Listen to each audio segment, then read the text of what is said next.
Ayan, welcome to my vlog. Ayan yung gabi guys na nagkaroon ng sunog dito. Hindi na siya ng mga 1 o'clock na siya ng umaga. Mahigit.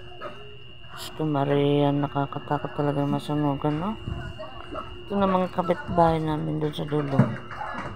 Yung time naman na yun, gising ako kasi may ako. Ano? Biglang may kalampag sa gate. Tapos may nakabahan ako. Okay na yan? Sunog daw. Ang sinabi pa niya, bali yung sinabi niya kasi hindi naman yun ang nasunog okay na bahay. Patay na eh. Siyempre kalampag kami, no? Grabe. Kasi doon naglabasan yung mga usok, guys.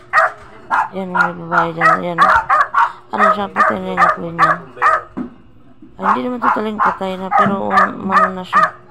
Umainit na talaga siya kasi binusbusan na ng mga tao. Ano yung mga tao, no?